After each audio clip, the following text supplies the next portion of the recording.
আল্লাহ পাক তৌফিক দান করুন। ইনশাআল্লাহ আজকের লেকচার যাদের কানে যাবে, আমরা যদি না খেয়েও মরে যাই, আল্লাহ পাক না খেয়ে মারবেন না ইনশাআল্লাহ। রিজিক আছে, খাবো ইনশাআল্লাহ। কিন্তু হয়তো বা অভাব হবে, টাকা পয়সা একটু কম হতে পারে, অন্যের 10 তলা ফ্ল্যাট হবে, আমার হবে না, ঠিক আছে, অন্যের এত বিঘা বিঘা জমি আমার হয়তো হবে না।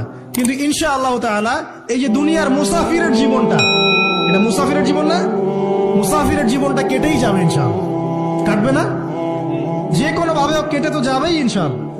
এই যে পরকালের জীবনটা একটা চেতনার শক্তি, জানেন, দুনিয়াতে যত বাধা বিপত্তি আসুক, গাল মন্দ খান, গীবত তহমত খান, কষ্ট হোক, নির্যাতন হোক, একটা বিষয় মনের মধ্যে শান্তি দেয়। কি শান্তি? যে এই দুনিয়ার জীবনটা তো আর চিরস্থায়ী নয়, এটা তো আর সারা জীবন থাকবে না। ইনশাআল্লাহ এই অবস্থা আস্তে আস্তে পরিবর্তন হয়ে যাবে। ফাইন্না মাআল উসরি ইউসরা, পরকালে ইনশাআল্লাহ পাবো। দুনিয়াতে না পেলে কি হয়েছে, পরকালে পাবো ইনশাআল্লাহ। যুবক ভাই, এসব জেনা ছেড়ে দেন, আল্লাহ রাব্বুল আলামিন আপনার জন্য হুর রেখেছেন জান্নাত, ইনশাআল্লাহ পাবেন ইনশাআল্লাহ। এটা ছেড়ে দেন, সুদ ছেড়ে দেন, আল্লাহ পাক আপনার জন্য হাউজে কাউসার রাখছে ইনশাআল্লাহ, ঠিক আছে। অন্যায় পাপ ছেড়ে দেন, আল্লাহ রাব্বুল আলামিন আপনার জন্য জান্নাত রেডি করে রাখছে ইনশাআল্লাহ।